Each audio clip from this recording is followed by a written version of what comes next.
Welcome back to the channel. Today we're going to be looking at my new cooker stand. It's a pole cooker with a swiveling arms. I don't know the official name of it, I'd call it a pole swivel cooker. So let's have a look at that. I've made a little case for it, like a sheath, because it doesn't come with one, just to make it easier to carry. Every time I think I'm gonna wake up back in the jungle. Every time I think I'm gonna wake up back in the jungle. Right, this is it. This is in its little bag I made for it out of a trouser leg from a pair of jeans. I got a pair of jeans off a friend and I used the leg to make the sheath and the waistband of the jeans to make the strap with the button still on, so you could button it back up. So let's open it up.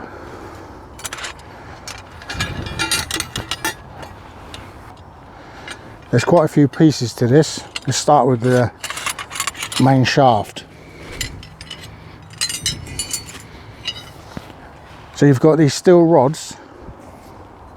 I'll put all the links in for where you can purchase this and where it's from. A guy called Trevor makes this stuff. He does lots of other things. I'm sure that if you have requests, he will try and fulfill them for you, because he's a what they call it, I don't know, a master craftsman when it comes to steel. So he's a steel forger. He can work with metal. I'll put a link to all his stuff and you'll be able to see his products. But he's doing this stuff for the bushcraft community. He does it with a straight pole, so you can buy it with one big straight pole. But if you're planning on carrying it around like I do, it'll modify for the joining poles, which is quite simple for him to do because he's a professional.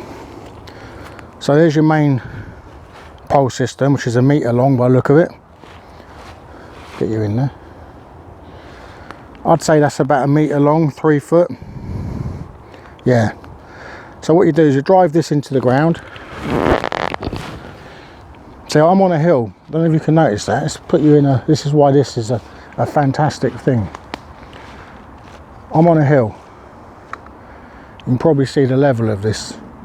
Now that stood upright even though I'm on a hill. So I can build a fire here. I can build a fire down there. And then I can get this to work on a hill anywhere, any angle. That's the beauty of it, really. So like I say, I'm going to put all the dimensions in for this machine. It's not machine, but this cooker. I'll get all the dimensions in. So what have you got? You've got this arm. I'll put in all the thicknesses. As you can see, it's been tapered off and turned, so it'll go over the main pole and it won't slip on it. You can adjust it. So this is all done by hand. He's obviously heating this up.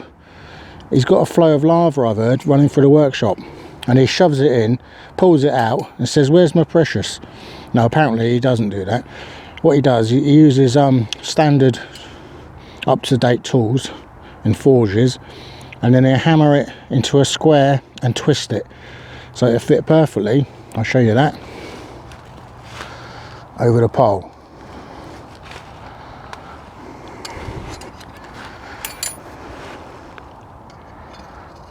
And then when you let this end go, because there's weight on it, that won't adjust anymore, but it will if you just lift it slightly. That's how it works. Gravity.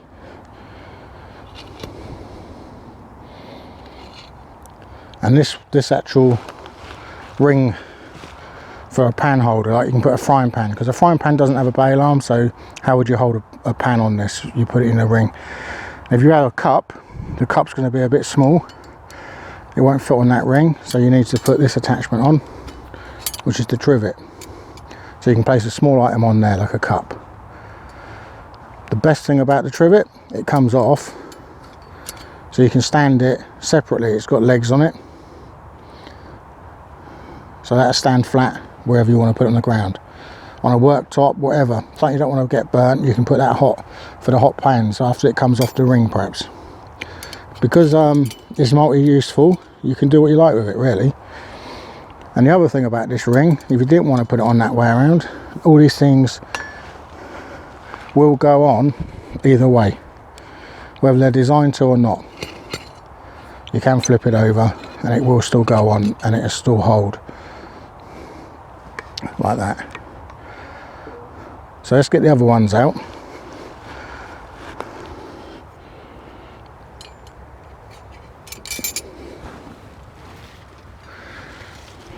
got 2 more, and the other 2 are hooks for the bail arms and holding your pots.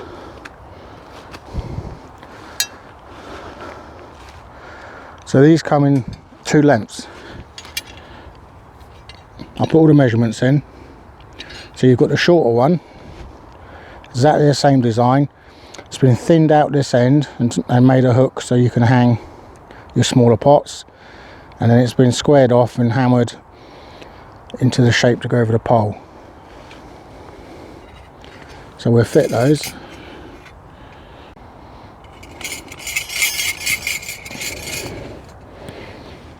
So there's your short one. I'll put in some demonstration of the fire and this in use.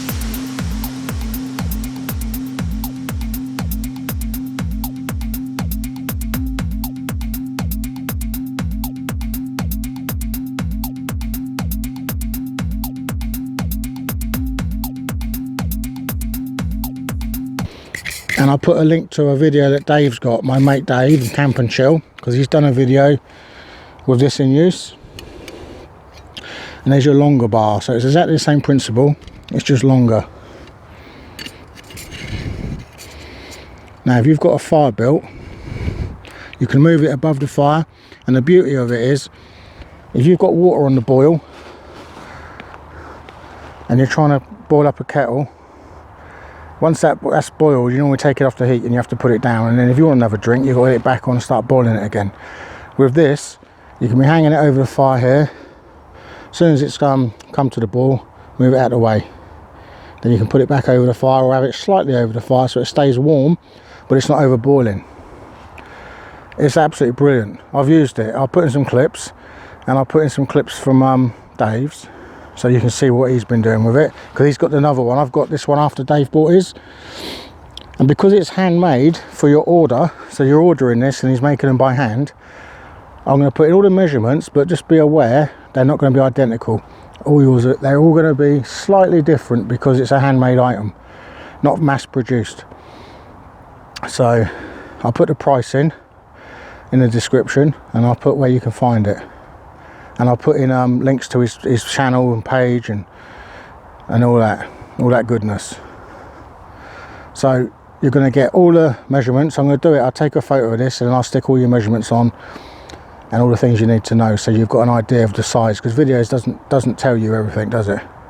But when I saw Dave's, I was well jealous. So I said, I'm having one of them. I'm having one of them. I'm having one of them.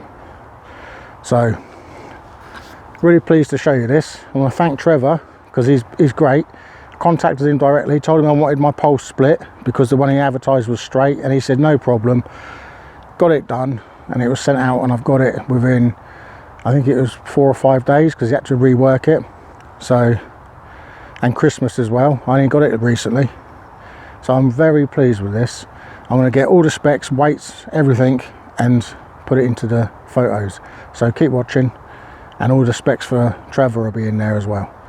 Thanks a lot. It's just a quick review of the pole swivel stand for bushcraft cooking, car camping, fishing, whatever you want to do. Anything over an open fire, even if you've got one of those little contained barbecue fires, this will work over it lovely.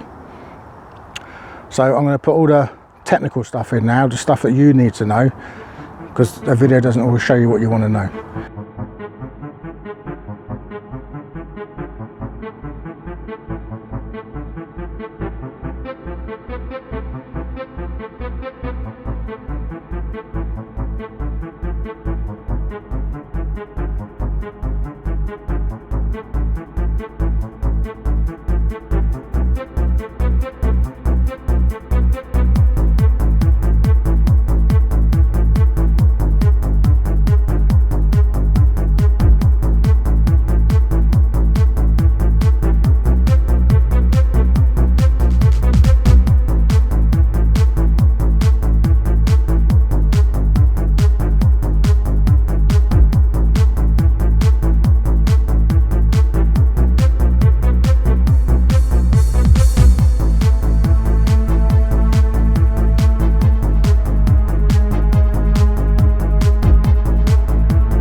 Thanks for watching. Until next time, don't forget to hit subscribe if you haven't already, and have a Merry Christmas, and I'll see you in the new year more than likely. I'm not going to put a lot up. There's a video coming up on Sunday, which is the Christmas special for the woodland kitchen, and this is in use in that video, so enjoy that. Thanks a lot. See you next time. Bye.